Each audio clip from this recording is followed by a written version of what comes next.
आज हमारा यहाँ जो मीटिंग जो कॉल करने का एक पर्पज़ ये था कि हम कुछ महीने पहले पांडिचेरी चीफ मिनिस्टर से भी मिले थे और हम लोग गोवा के चीफ मिनिस्टर से भी हम लोग मिले थे और हमने कहा था कि अगर वहाँ की सरकारें हमें इंफ्रास्ट्रक्चर सपोर्ट दें तो हम वहाँ अपना जो हिस्टोरिकल पहला नेशनल पीथियन गेम्स है उसको वहाँ ऑर्गेनाइज करेंगे, जिसके बारे में दोनों सरकारें सहमत हुई थी।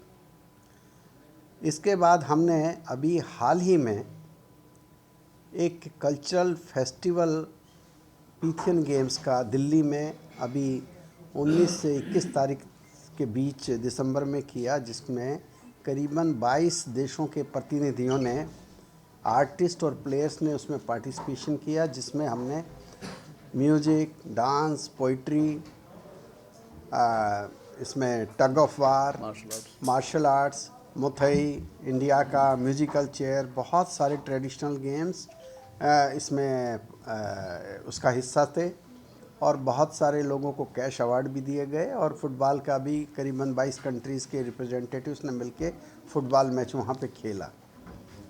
अब चूँकि इस गेम के अनाउंसमेंट रिवाइवल की माननीय मीनाक्षी लेखी जी ने कई देशों के राजदूतों के बीच में और प्रतिनिधि कई देशों के जो वहाँ पे थे उनके बीच में इस गेम का अनाउंस कर दिया, रिवाइवल हो गया।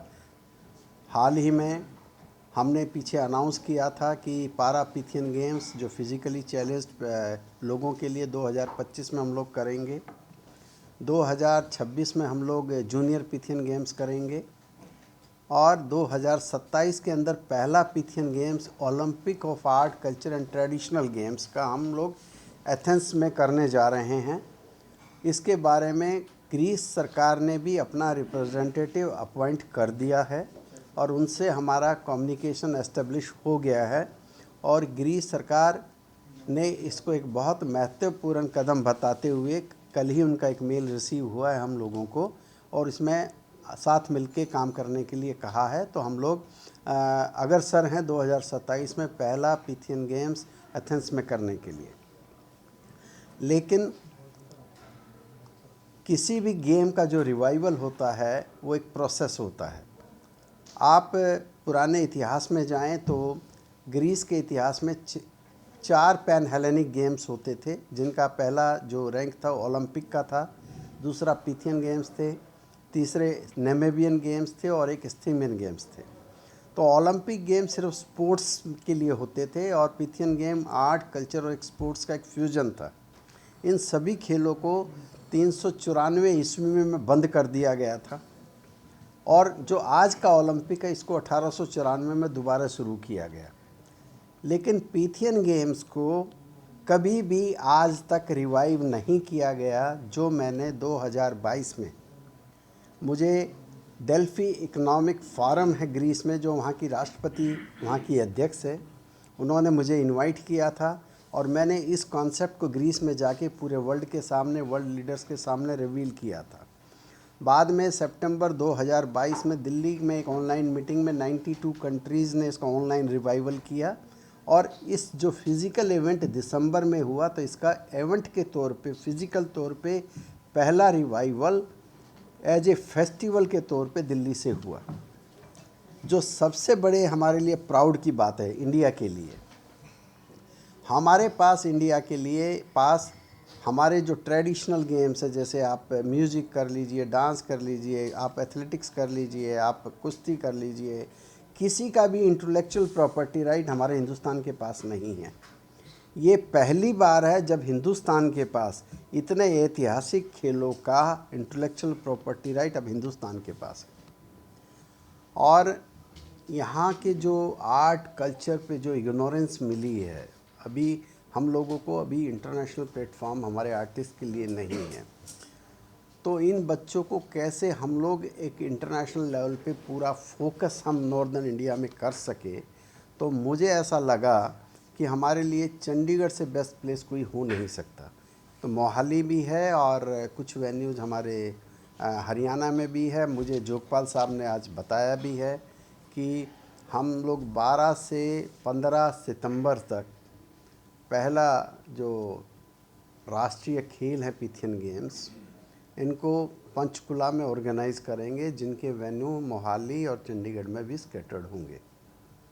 लेकिन एक चीज़ और मैं इसमें आपको बताऊंगा, आज से हम इन गेम्स का नाम कल्चरल गेम्स के तौर पे अनाउंस कर रहे हैं।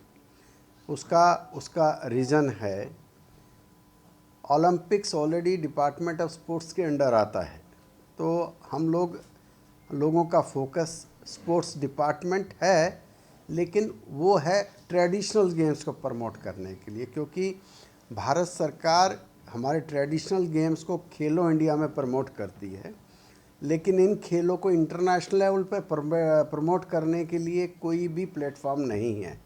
उसके लिए पीथियन गेम्स चूँकि एक ग्लोबल प्लेटफॉर्म है, तो इसके लिए हम लोगों का फोकस है कि इनको हम ट्रेडिशनल गेम्स के मार्फत पूरे वर्ल्ड के जितने ट्रेडिशनल गेम्स को इकट्ठा लाएं और इंटरनेशनल उनको प्लेटफॉर्म दें। दूसरा, आर्ट, कल्चर, म्यूज़िक, पोइट्री, जो हमने अलग अलग डिफ़ाइन इसको किया, मार्शल आर्ट्स, ये सब आर्ट हैं। इनको भी हम मिनिस्ट्री ऑफ कल्चर का एक वैक्यूम है जहाँ बहुत ज़बरदस्त वैक्यूम है, और इस तरह के किसी भी गेम्स को वहाँ रिकॉग्नाइज़ नहीं किया गया है। और आपको ये और जानकर प्रसन्नता होगी कि भारत सरकार ने इसमें ऑलरेडी एक्शन ले चुके हैं। भारत सरकार के सांस्कृतिक मंत्रालय के कैबिनेट मिनिस्टर ने अप्रूवल देके कि Pythian games are good for the country, it has been already filed to the PMO। तो हम लोगों ने डिसाइड ये किया है कि पहला जो कल्चरल नेशनल गेम्स हैं वो चंडीगढ़ में करवाए जाएं, लेकिन उसके लिए अभी हमने पंजाब, जो चंडीगढ़ के एडमिनिस्ट्रेटर है गवर्नर साहब, उनसे भी टाइम मांगा है। हमने हरियाणा के मुख्यमंत्री से भी टाइम मांगा है। जब तक हम दोनों सरकारों को ऑन बोर्ड नहीं लेंगे, तब तक फाइनली इसका अनाउंसमेंट हम लोग नहीं करेंगे। लेकिन हमारी इंटरनल एग्जीक्यूटिव बॉडी का ये डिसीजन है कि हम लोग देख रहे हैं कि हम ये गेम्स चंडीगढ़ में हम करवाएं, पंचकुला, मोहाली, चंडीगढ़ में हम लोग करवाएं। अब बाकी सरकार से बातचीत करने के बाद हम लोग दोबारा से आपके साथ रिवर्ट करेंगे। दूसरा कल्चरल गेम्स का हमने बताया।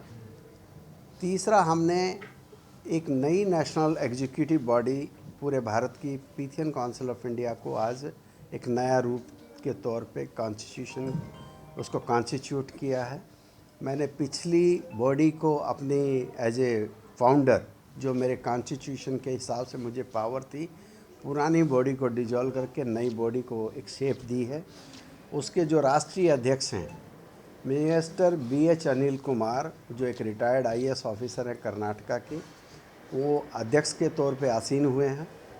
और राजेश जोगपाल जी को दोबारा से महासचिव लगाया गया है। जतिन लाल जी एडिशनल